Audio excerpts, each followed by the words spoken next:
What's up, everybody? Welcome to another episode of Fright Mic. I'm Sam. I'm Liz. And today, we are wrapping up our theme for the month. Unfortunately, It's Alive is going back in the grave. It's no longer alive. It's no longer alive. We've killed it for good. And we are wrapping it up with, probably an obvious one, I guess. And yet another Stephen King adaptation. Yeah, we're talking about Pet Sematary, the one from 1989. Can I just say that it's so irritating having to write cemetery spelled that way?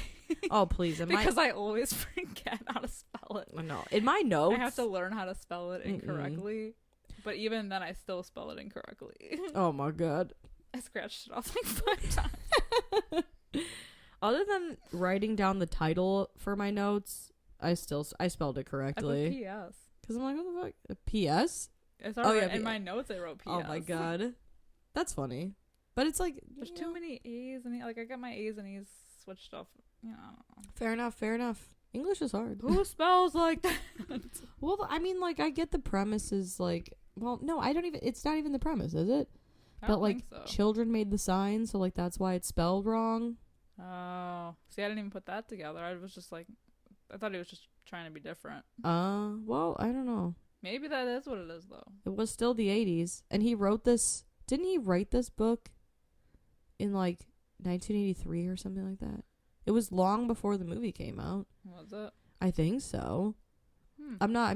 Was this back in his Maximum Overdrive That's days? what I'm saying. When he was coked out? I think these were, coked out. But supposedly, if you asked Stephen King, he said that this was, one of the creepiest books he's ever written, or was the creepiest book he had written. I was gonna say, I have heard that. I haven't read this book, but I did hear... I've heard a lot of people say that out of all of his books, this is, one of the scariest. Interesting. I heard this book is sad. I mean, the movie's kind of sad. The movie is sad. You really think about it. You know what? If anyone is a longtime listener of this podcast, I feel like they already know our thoughts, especially my thoughts on Stephen King in general. Yeah. And this movie's fine. My general thought is that, I think this is yours too, is that not all of his work translates well to screen. Right. And the adaptations are kind of just, I don't know. They're tired. They're tired, and they're hard to translate sometimes. Not hard in the way that, there's such grandiose ideas that it's hard to translate, because you can do anything these days in movies. It's just that there's not enough source interesting material there. Right. Like Firestarter. That's fucking trash. We did a Patreon episode on Firestarter, so I hate to spoil my opinions on that, but they're not good. Yeah, well, they're not good. That's the thing. There just wasn't enough there to be a movie. Or it's infuriating because when the book does have enough source material to make it interesting, like Pet Sematary, I've heard that there's a lot in the book to do with a Wendigo that cursed the land where the things come back to life, or I've heard there's a very morose kind of storyline with Judd's wife that is completely excluded from the movie. If you only watch the movie, you have no idea that a Wendigo was ever even part of the story. In the movie, I think it's Judd's housekeeper that hangs herself. Yeah. But I think, isn't it their nanny? Is it the nanny? I think it's the nanny, somebody's something. Mm-hmm. That is such a random scene in this movie. Yeah. It's just everything in this movie kind of feels misplaced. And when they were going to remake it back, when did that remake come out? 2019? Yeah. So. It's not that I had high hopes for it anyhow, but I liked the remake even less than I liked this one. Mm-hmm. I don't know. I know a lot of people were pissed when they remade this. Yeah. And I love how I think I think I think I watched the original right before the remake came out, and when I saw the trailer for the remake, I was like, they spoiled it. Yeah.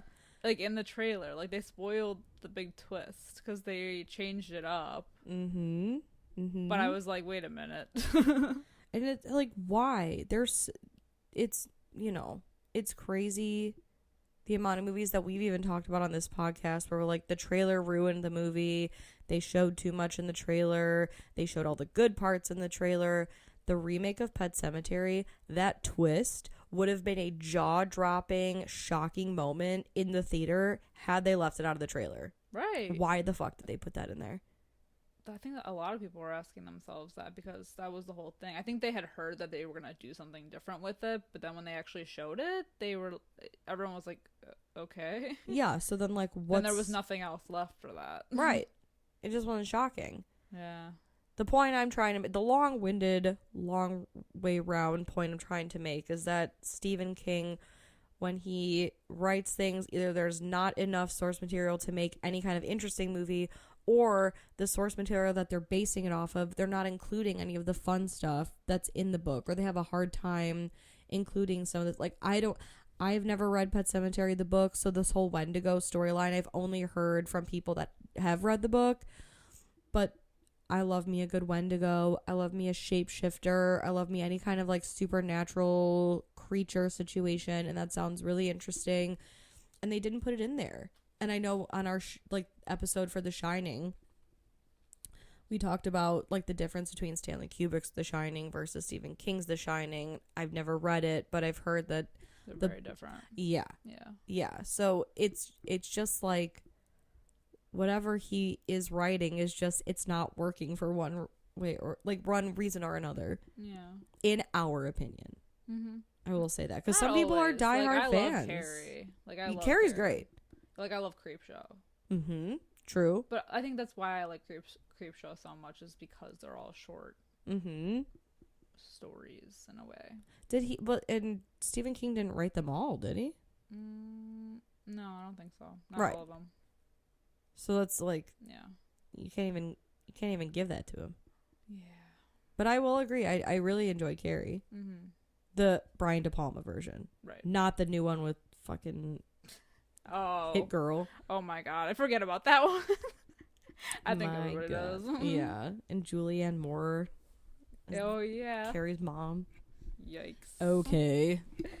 So, currently, as it stands, Pet Sematary has a 6.5 out of 10 on IMDb. It has a 51% on Rotten Tomatoes. It's just like crazy. I just feel like everyone is so hit or miss on this movie. Because I know people that love this movie. It's like their favorite. I don't know. Not me. No. It's not that I hate it. It's very like a meh movie for me. It's middle of the road. It's not. Literally. Yes. Yeah. I don't know. And I'll say off the bat that Fried Gwyn is like the best part about this movie, other than church. Oh, and I really enjoyed the bits that we did get of Zelda. I think that storyline, everything in this movie. Oh my fucking god! And Zelda was played by a man. Really? That's why the character looks like a little off. Yeah. Because it's not a woman. It's super fucking creepy. Like, that part always gets me when what's his wife's name? Rachel in the movie? Mm-hmm. When she goes to Judd's house because she hears something and she envisions that it's oh my fucking god. You don't even see her right away. No. It's so dark. Ugh. And she's just sitting in the corner. I fucking hate that every time. No matter how many times I've seen this movie, every fucking time it gives me the creeps. That will never not be a scary thing. Right. In any horror movie. Someone sitting in a corner or something that's like that where you don't notice them right away until you really look. And you know what's weird? I've heard that the brain takes, 9 milliseconds? 19, something like that, 9 milliseconds to process even what it's seeing. So the fact that it's there and your brain is not even processing that it's there for it's just, you're not even seeing it, and it takes long to process it. Or it's like 9 milliseconds doesn't seem long. Like it's literally quicker than a snap. But like, oh my God, I don't even know how to like put into words what I'm trying to describe. It's so fucking creepy that something in the room is looking at you, and your brain doesn't even know that it's seeing it. Yeah. It takes, but even us as an audience, right, doesn't see it. Like the best modern example for me would be like Hereditary or Insidious, with like the music cues and everything. But like it's almost like we're there with the character because they walk in and they don't see anything. Yeah, and like the focus is on them, and so we're not looking around. And that's definitely the creepiest part of the movie. That's what makes music so important in and a movie. Timing of music. Yes, and the lack of music. Yeah, it makes such a fucking difference, because that's like a PG-13. It's telling you when to be scared. That's like, I mean, the classic example, we've said it a billion times on the podcast, is, you know, in Insidious, you get perfect examples of something popping up with a music sting via like the lipstick demon behind Patrick Wilson that's in the trailer. You get a delayed music sting like behind the crib when that thing is there. You get no music sting like when Rose Byrne's walking through their new home and that boy is just standing by the wall, and your brain is almost like, wait, go back. What the fuck was that? Yeah. It's the fucking best. And that it still blows my mind that the movie is PG-13 and it scarred so many people the way it did. Some of the best horror movies are PG-13 because they don't rely on like heavy gore or anything like that. It's like the supernatural aspect. And sometimes it's creepier than anything with gore. Yeah. You know. Look at even some of these modern like analog horror, like Skinamarink. Yeah. That the sound design is like it's really unlike anything else. And like one of the creepiest parts is like that phone ringing. Right. And it's so loud and drawn out, and like, well, I think it's just because you're in like a trance. Yeah, like, exactly. The whole movie, you're in a trance. You're feeling almost like a similar feeling to what you would have when you were like a child, and you like wake up in the middle of the night with like a nightmare, and you're looking for someone to like comfort you, but if there's no one there, you're left in like this like limbo. And what makes that scene so scary is like the how jarring it is when the phone rings and it's so loud after us sitting in like silence for like 45 minutes. Yup. Or like the old cartoons, and sometimes like it'll play like the cartoon sound on loop until something happens, and then it stops and it goes back. It's just like, even movies, when they're done right, can make old cartoon just like on the background, can make those sounds like super weird and creepy. Yeah. You know, it's the fucking best. And this, like that Zelda scene at the end specifically is just like, oh God, it's fucking nightmare fuel. I've always thought of this entire movie, that part is by and far the creepiest part. Yeah, I agree. Anything with Zelda is super creepy, but that part specifically, it's like, oh Christ. Yeah.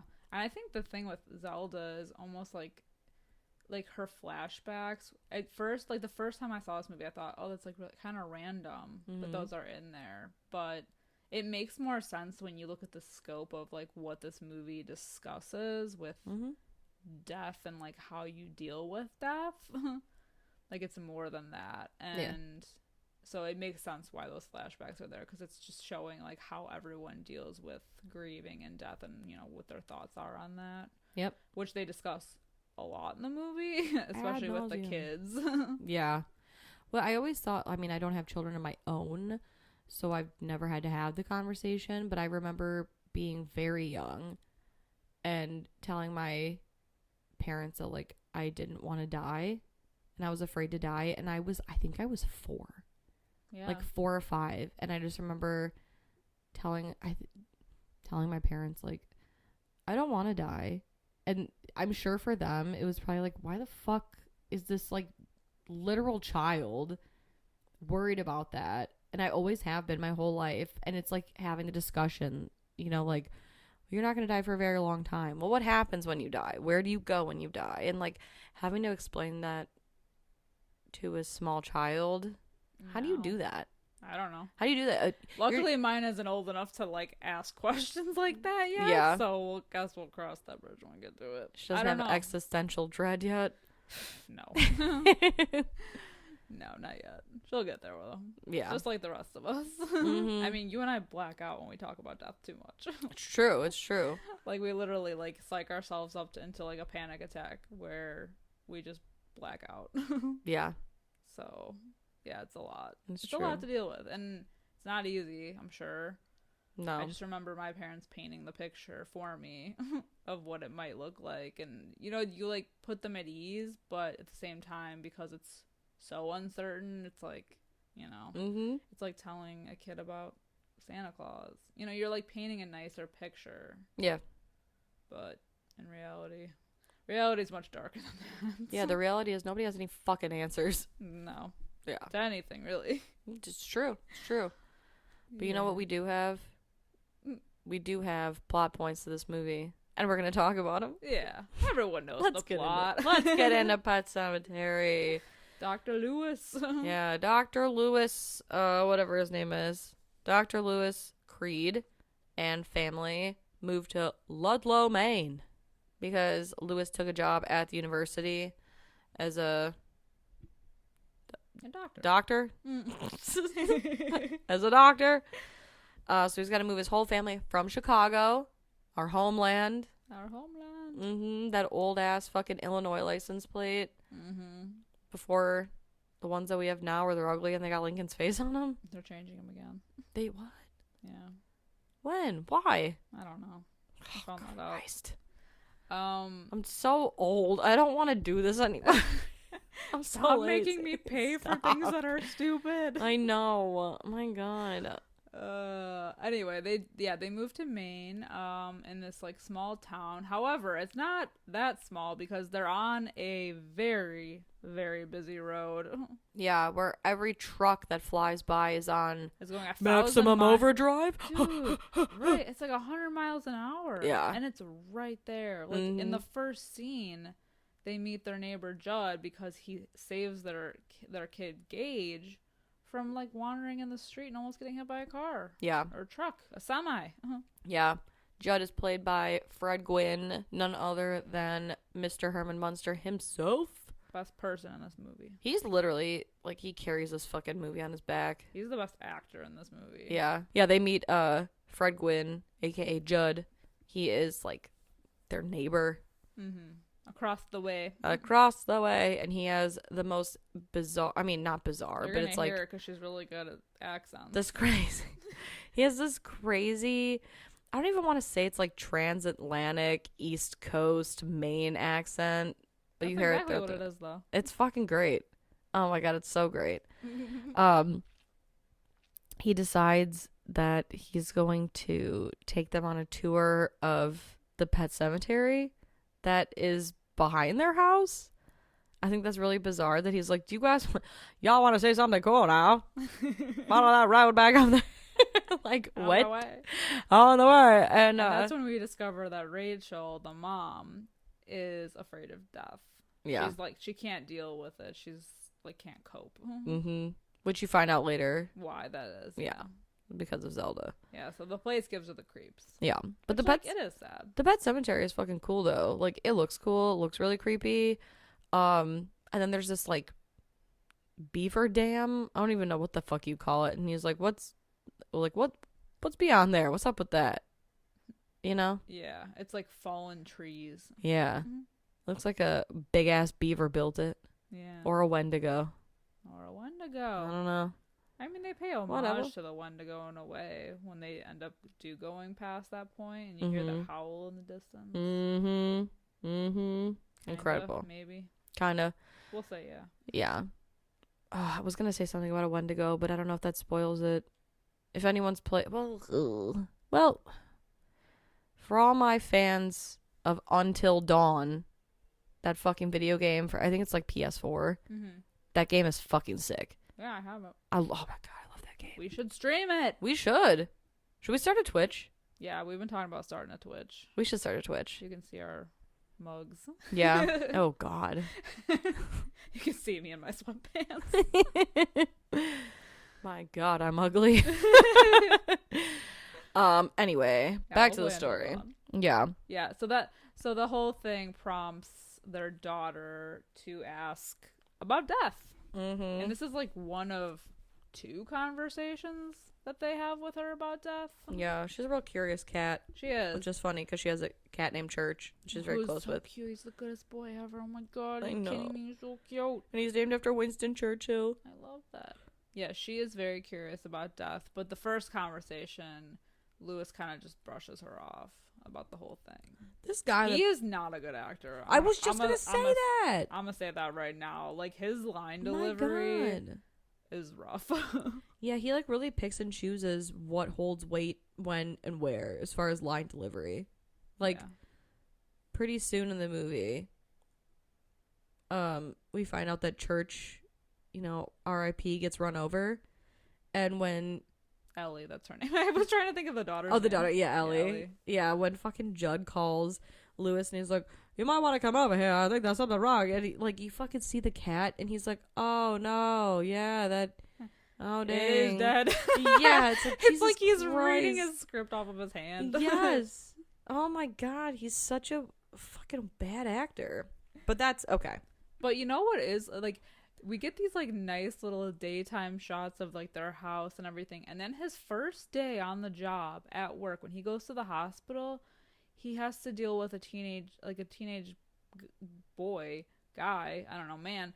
That guy's supposed to be a teenager? No. I think so. I don't know. He's at least 38.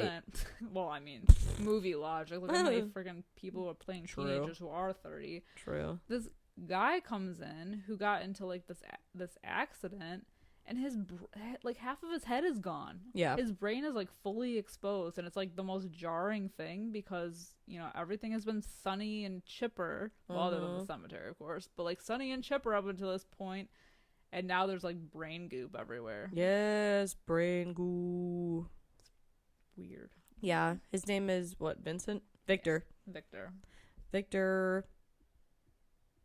Frankenstein. Yeah, I'm forgetting his last name because they say it later. Yeah. Percow. I don't know. I'm not gonna look it up. It's not important. It's just that Ellie says it later. Yeah. As like a warning, and then Rachel's like, "Why have I heard that before?" And then it's like this whole fucking Scooby Doo ghost thing. I don't know, but yeah, Victor. He kind of gives Lewis this weird warning before he dies. And then later that night, Lewis has what seems to be a dream about Victor.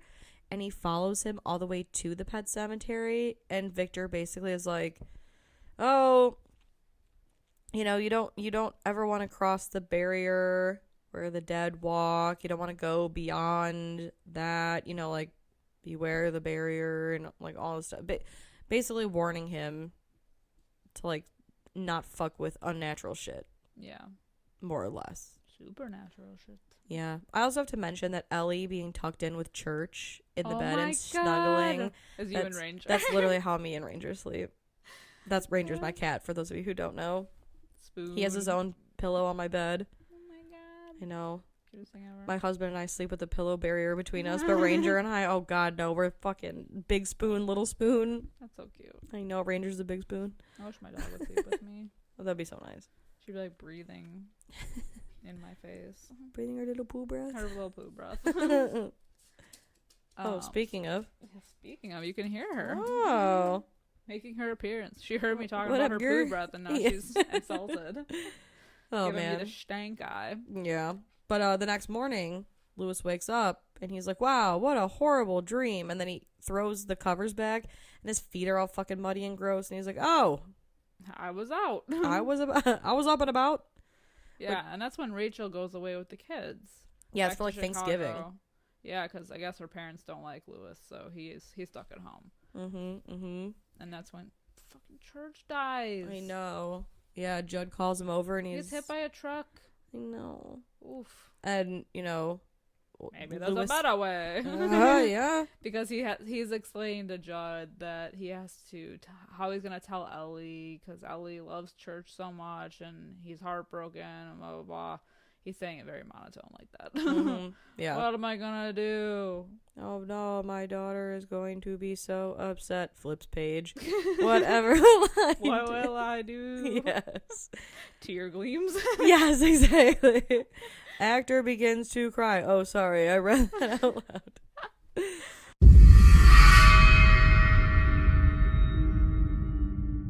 Hey creeps, looking for more frightfully good content? Head over to our Patreon at patreon.com/Fright Mic podcast to help support the show.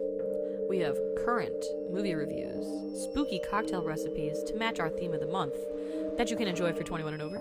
Or not, I'm not your parent. For legal reasons, I must say this. We play games, trivia, literal fright fights, and much, much more.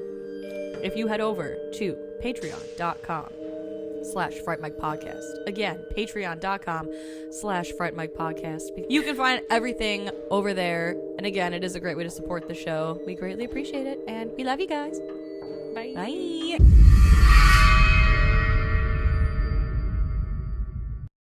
So, Judd, being a guy, being a pal. They head up to the old Pet Cemetery, but they don't stop there. They climb that beaver dam, and they go over Beaver dam. They go to, I don't know, the land that shall not be landed. I call it the Badlands. I don't know if there's like an actual name for it, but the beaver thing the Deadwoods, but isn't that a show? Oh, Deadwood? Yeah. Yeah, isn't that like a Western show? Yeah, I think so. I don't know. Well, they go over the Deadwoods to the Indian burial ground. Yeah, where it's like all stone. And I think it's funny because Judd says, you have to bury your own. And so Judd literally kicks back and smokes like an entire pack of Marlboro Reds. While you're doing a fine job there, Lewis.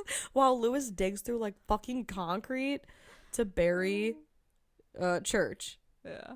And then it's crazy because the next day, well, I don't know, I'm assuming it's the next day, Church is back and scares the shit out of Lewis. He's back, but he's like sassy and angry. Yeah, he's evil. He's evil. He's still very cute. But even... apparently he smells like ass. Yeah, he does. Like rotting ass. Like dead, rotting ass. But he was never a problem, though. Even though he's evil now. Because when everybody else turns evil... Yeah, then he's just a cat at that point. Yeah, exactly. Haven't you owned a cat before? When everybody else turns evil, they're like out killing people. But when Church turns, he's just angry. Yeah. He's just a typical cat boy. I know, it's like these people have never had a fucking cat before. Yeah, and then Ellie does make a comment about how, like, Church stinks. But it's like, man, if you only knew what I had to go through to bury that fucking cat to bring him back. I had to dig through quarries of rock. Yeah. I'd be so pissed. I'd be like, you know what, bitch, shut up. Well, and then there's the random scene of the nanny hanging herself. Yeah. Which is completely, like, just thrown in there. Real random. But that's when we get our Stephen King cameo, though. Oh yeah, he's like the minister. Or, yeah, the minister at the funeral. How do you feel about director, writer, whatever cameos? I don't care. I don't really feel anything about it. I feel like they're like it's like a vanity thing. I feel like Leo, the Leo meme. When he's pointing at the TV. Oh yeah. That's how I feel about it. I feel like it's like such a vanity thing. Like Stephen King's like, I wrote the book, and I'm gonna have a little cameo in the movie too. Or like, what's her, the asshole that wrote Twilight and how she had to be like have a cameo in the movie. Asshole. Like Stephanie Meyer. That's the one. Yeah. Like, bitch, are you fucking I've never read them or seen the movie. So she's in the movies. She is. So she wrote the books, and then.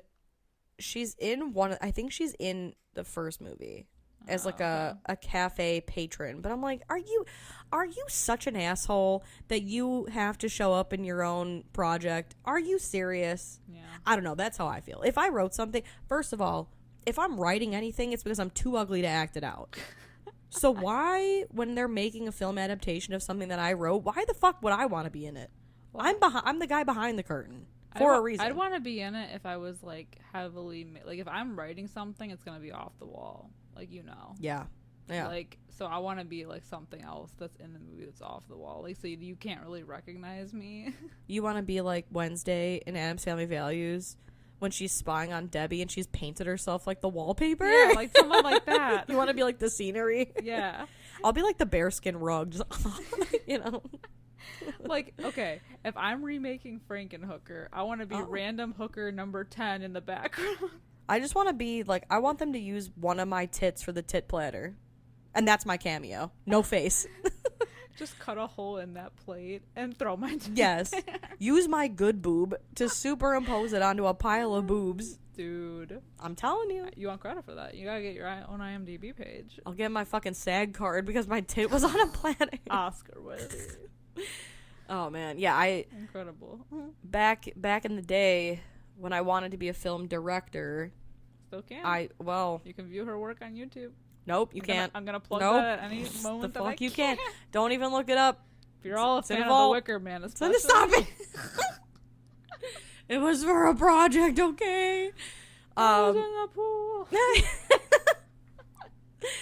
I was in both of the movies that I quote unquote directed. Oh, And- so now you're being hypocritical. Well, see, now this is how I know that I don't want to do it, because both of the movies that I filmed, and technically I went to a film camp. I made a music video where I had to fucking be in my project, which was annoying because it's my project. No. But the two movies that I was making for school, we asked people to be in the movie, and essentially what happened was like someone dropped out. So it's like, well, I have to complete this, so now I have to be in it. And watching myself on screen, I want to unalive myself. Like, Yeah. no, there's no way. I got a face for radio, which is why I'm doing this. You got a voice for podcasting. It's true. I don't even think I have that. I think that is irritating. Well, that's a whole other thing. Yeah, that's a whole other thing. That's a whole other can of worms. But I don't know. I feel like it's like a vanity thing. And I feel like, I don't know. But, good for Stephen King. He got his little cameo in this. Yeah. I hope he's happy. He was good in Creepshow. But no, I did love him in Creepshow. But that was like a whole character. Right. Yeah. That wasn't that's just totally him different. popping in. Yeah. Like you giving like a little wink wink to the camera. I don't know. Yeah. I don't know. I had to get that off my chest. No. Okay. I didn't know you felt so strongly about it. I do. I was going to say, whatever. Whatever floats your boat. You do you. Just know that it annoys me. Just know that I'm highly irritated by it. So do with that what you will. But yeah, then after that, over beers, Judd and Lewis, they talk about Judd's dog Spot, who we did see has a spot in the pet cemetery. Judd basically tells him about the time that he did bury Spot in the pet cemetery because, Lewis is saying how, like, church is weird. And so essentially, Judd has had to bury Spot twice because he came back very aggressive. And so the spot in the pet cemetery is actually the second burial spot of Spot. And Lewis says, has anybody ever buried a person? And He was Judd already plotting. Christ on a cross, no. I forget what exactly he says, but it's like, oh my god, how could you even ask that? But it's not true. Someone was buried there, and he essentially was like a zombie. Yeah. He was buried there and came back. It was not good news. Yeah, he was like eating people's like legs and attacking people, and then they set fire to his home. And so not only did the zombie perish, we think, but the dad did also. Yeah. So Sad. they learned no more. Yeah, no more. Until now. Yeah, because it is now the holidays have passed. It's now sunny once again. The, what's their last name? I don't know. Hold on. Creed. I was like, Cage? No, that's not it. The Creed family is picnicking, it looks like, in their yard. And Judd is there because he's the friendly neighbor. And they're like kite flying.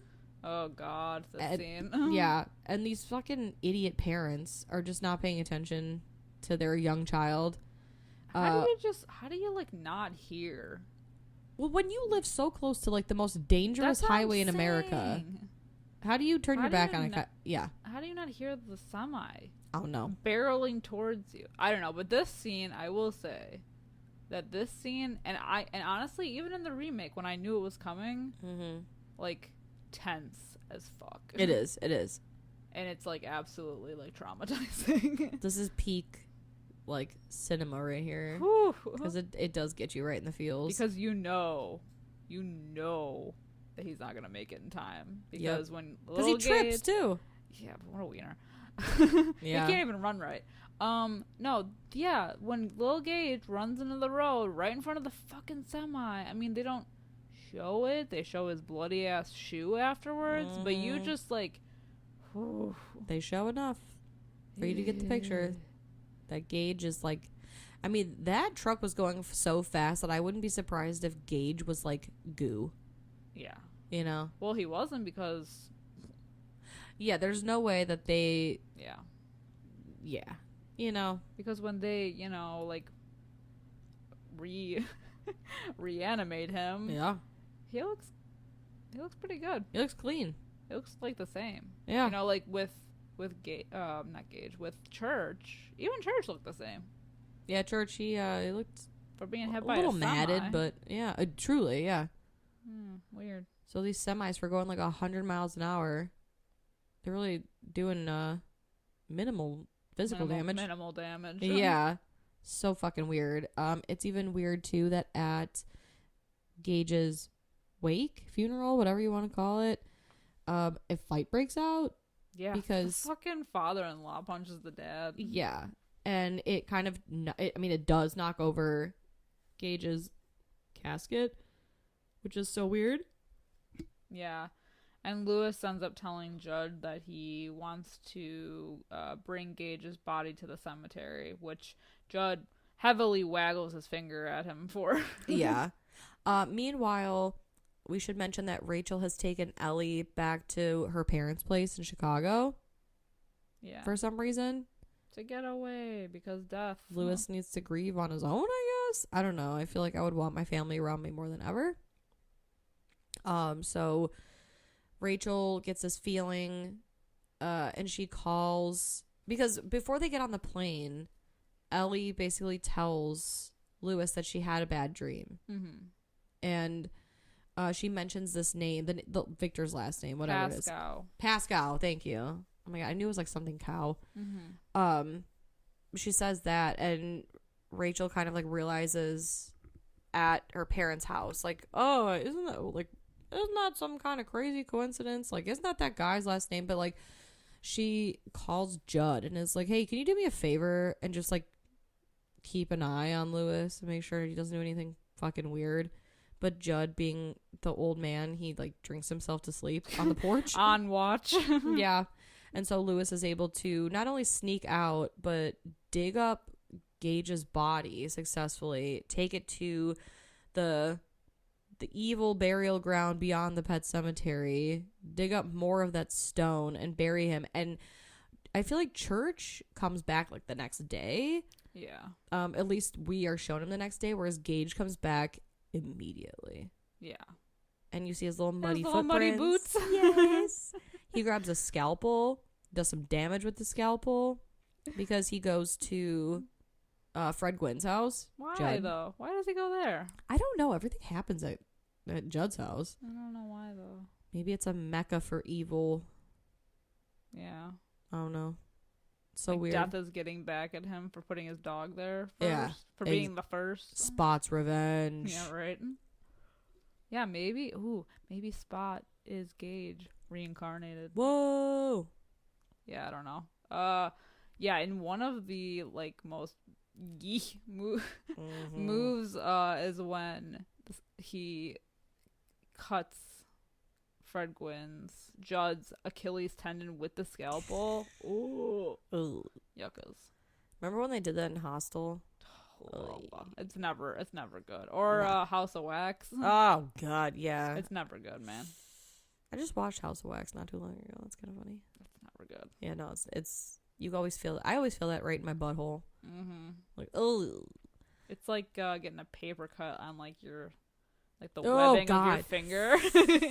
Remember Jackass did that where they were no. Oh my God. It makes me feel things. Makes my toes curl. But yeah, so he gets his Achilles tendon cut, and then while he's laying on the floor, Gage takes a scalpel and cuts Judd kind of like Black Dahlia style across the mouth. Yeah. And then finishes him off. He starts munching on his neck. Mm-hmm. He's a cannibal. Nibbling on that neck and rips his throat out. You don't see Church doing that to anybody. No, you don't. You just a grabby kitty.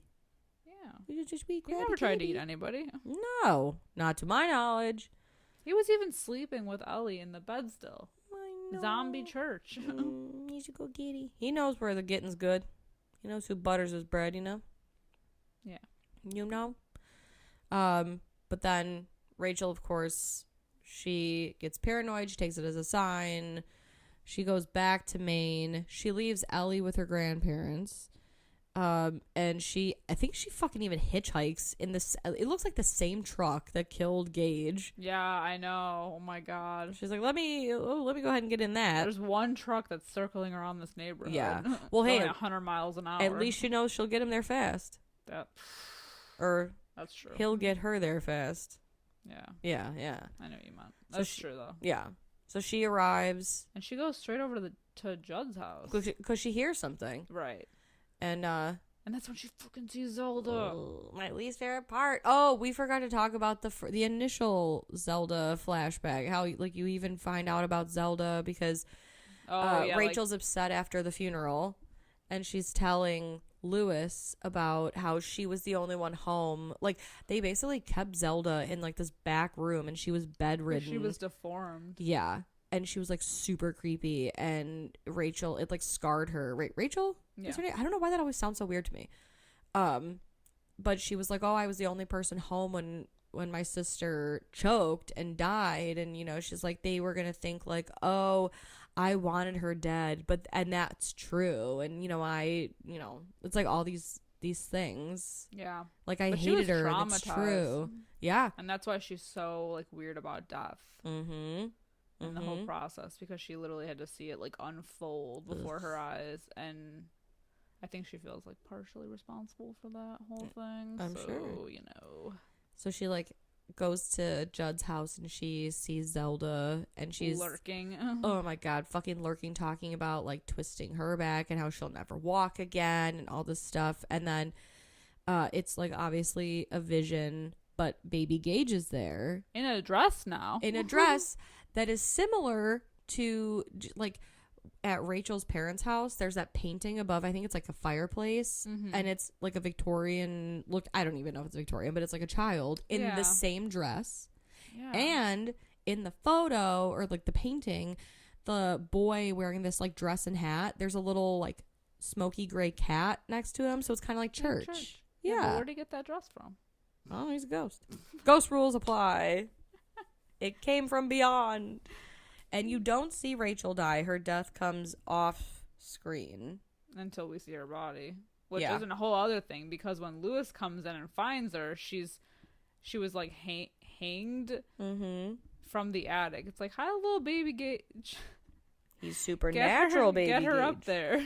Yeah. So he's not just a zombie. He's like a ghost zombie. Yeah, he's fucking crazy. He's got the crazy dead people strength. Yeah, her body comes flippity flopping down, and then Gage is like up at the top. He's still armed with that scalpel. That is a choice for a weapon. Well, not only that, like, because he just wakes up. He doesn't know what's going on, because this is like the next morning. He gets a phone call from Gage. Yeah. He's like, that creepy little he said something demon like, baby voice. Jed wanted to play, that mommy wanted to play, and now I want to play with you. Something like that. Yeah. And then he fucking kills Church again. Well, we're talking about Lewis, right? Yeah. Because he's on his way over, because now he knows he's got to go take care of Gage. Gotta take care of that kid. Yeah. Yeah. Gotta double tap him. He gives Church an injection in what looks to be the butthole. Made me uncomfortable, yeah. He wasn't hurting anyone. He literally was fine. And, like, the gleefulness with which Lewis is like, why don't you just die? You know, it's like, it's a fucking animal. It's really sad. Yeah. Especially for someone like me who just loves my cat almost too much. Yeah. Like, You'd reanimate him. I would 100% reanimate him. We've made a pact that To neither one of reanimate us each can other. live without the other, you know? We go at the same time, which means Ranger will live to be 3,000 years old, the same as me. You're going to have a vampire cat right there. Yeah, absolutely. If I were a vampire, I would turn Ranger. Oh, He's like sweet. he'd be like my familiar. Oh my god. Was that like a witch thing? Do vampires have familiars? Vampires have familiars, right? Yeah. Yeah, like Yeah, Guillermo. Like what we do in the shadows. Yeah. Gizmo. Gizmo. Yeah, he'd be my familiar. Well, the weird thing about this is that when he walks into Judd's house, it's like moldy. Yeah, it's like moldy Like, it's and like foggy. swampy. Yuck. It's got that dead dust all over it. But then when he turns to go upstairs, everything is like back to normal. Is it? I feel like it still kind of looks hazy. But, I don't know. I mean, you're probably right. It's weird. I don't know what's up with that. I don't know. Yeah, but that's when he finds Rachel's body hanging, and little baby Gage coming out of the woodwork. Yeah, you literally fucking like. Do the kids still say yeet? He yeets launches. his body down. Yeah, he launches his body on top of fucking Lewis. And he stabs him. Yeah, he gets him pretty good a couple times. But then he poisons Gage, and he burns the motherfucking house down, and it shows the line of fire going up to Gage and burning him too. Like, I don't know. But it's Wild. interesting. It's interesting that he poisons his son to death, so Gage dies twice, and Gage is like, no fair. I mean, this kid is like literally the cutest of cute. He is so cute. I think he would have made a great Damien because he looks so innocent and cute, but also like somehow sinister. Mm-hmm. You know, although the kid that did play Damien in the original Omen fucking That's killed it. also- Yeah, yeah. it was great. But he lets his son burn, but he saves his wife. Just to do it all over again. Knowing the outcome now twice. Yeah. I mean, you could say more than twice because of how Judd described the other two, you know, his Mhm. dog and the neighbor guy. So he now knows what the outcome is going to be. Yeah. And yet chooses to do this once again Yeah. to Rachel by burying her. And he does. Well, And if it isn't the consequences of my own actions. No kidding. And she does come back. And it is interesting because she fucking stabs him. And we just hear him scream. Yeah, it's like all off screen. But we know. Mhm. We know. Mm-hmm. Yeah. Luckily, no one's left to bury him in the pet cemetery, so hopefully that's it. No kidding. And then we get the song. Yeah. Pet Sematary by the Ramones. Be buried. In a pet cemetery. You know what? They did remake. Well, someone did. I shouldn't say remake. They made a cover of the Pet Sematary song for the remake of Pet Sematary from 2019 by the band Starcrawler, I think it is. And I have to say, I think people shit on that cover. I like it. Okay. I like that cover a lot. I think it's fun. Okay. It's got like a jazzy like. I mean, if we weren't gonna get it, kind of reminds me of like Blue Oyster Cult, like Don't Fear the Reaper, a little bit. Yeah. It's not so fucking cool, Mm. but I just had to mention that because I feel like when Go listen to it after this. yeah, like the Ramones version is also good, but Yeah. I was gonna say it's a bop. yeah, woo. Yeah. Yeah, this movie is just okay for me. Like Yeah, I alright. think the makeup and the effects are really good. I agree. But like the story for me is just kind of like, meh, you know. Yeah, And the acting, other than Fred Gwynn and Church, it's yeah. just okay. I think Rachel's pretty decent too. Mm-hmm. Yeah. Whoever played Zelda was played by a dude. I Yeah. said that already. I think, right? Yeah. Yeah. I think that was. I mean, they did a fucking super creepy job. The kid that played Gage, top tier. I mean, I feel like everyone except the guy that played Lewis pretty much nailed it. Honestly, yeah, he's not great. But you know, like he did not show up. just going like back to the makeup department, the Andersons did the makeup. The Andersons. Yeah, David and Lance Anderson, they were part of like the makeup designers Yes. who also worked on The Thing. Yes. And I Evie. If you hear Evie's little footy prints, yes, little tiggity taggities, that would be my she's dog moving around. Yeah, but anyway, David Leroy Anderson is married to Heather Langenkamp. Yes, You know, we've heard of her. We've few heard times. of her. Our Nancy. Ye old Nancy Town. Okay, wait. Speaking of this, did the kid that played Gage play Nancy's son? Yes. Is that the kid? Yes. Okay, because it's like a full. Okay, it's a full circle moment. Okay. Oh shit! Yes. Yeah, it's wild. I'm like Celine Dion. It's all coming back. It's like the 6 degrees of yeah, 6 Heather degrees of Langenkamp. yeah, or Kevin Bacon. Or Kevin Bacon. All comes back. It all comes back to Kevin Bacon somehow.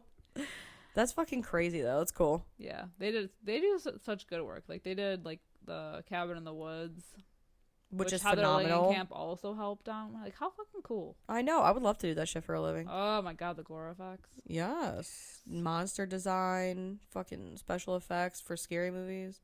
Yeah, that would be amazing. Incredible. Well, if you had to rate this movie for a podcast, what would you give this movie, Liz? I'm gonna give her like a 2.5 out of 5. Yeah, I'm also gonna give it a 2.5 out of 5. Just okay. Honestly, the 2.5 is for Zelda. Yeah, the 2.5 is just for creepiness and like those couple of creepy scenes. Mm-hmm. And Needs the more makeup Wendigo. department. Yeah, more Wendigo. Yeah. And for Church and Fred Gwynn because he's great. Yeah, of course. Oh my god, Fred Gwynn. Yeah. Can do no wrong. Yeah, well, it's very middle of the road, as we stated. As we say. Yes, sometimes dead is better. Ooh, yeah. We totally forgot to talk about that line. Yeah. Also, that reminds me of the Einstein Kill song. Yeah. Yeah. I'll see you on the other side. I get to bring you back. What fucking great song. I know. Ugh. Anyway, those are our opinions on Pet Sematary from 1989. Not the remake. We're not going to do the remake. Nah. We may do the remake. Maybe one day. Never say never. But please let us know what you guys think of this movie. Hopefully you've seen it. If not, have we enticed you? Have we enticed you? Watch it for Fred Gwynn and Zelda. But let us know what you guys think on our socials. We are on pretty much all platforms. Instagram, TikTok, Facebook, Twitter. Fucking, what's the other one? Hive. Thank you. I can't think. We're all at Fright Mic Podcast or Fright Mic Pod if you can't find us. We are also on Patreon for a small fee a month. Totally up to you guys. Not forcing you or anything. Not going to bury you in a pet cemetery if you don't. You can have access to all of our bonus features, episodes, all that good stuff. We play games over there. We do monthly rewinds so you can find out what we talk about in between, or like what we're watching in between the main episodes. All kinds of shit is over there at patreon.com/FrightMicPodcast. Go check it out. And if you cannot support the show that way, that is okay. Since we do have all forms of social media, always like sharing our posts, liking our stuff, getting our name out there to more people like yourself. It always helps. Doing whatever you can to grow the Fright Fam. You know, we appreciate everything and anything that you guys do. Leave those reviews. Amen. 5 stars Ratings only. and reviews, especially Spotify and Apple Podcasts. Exactly. Wherever you can leave a rating. Yeah. Yeah. Until next time, I'm Sam. I'm Liz. Rest in peace.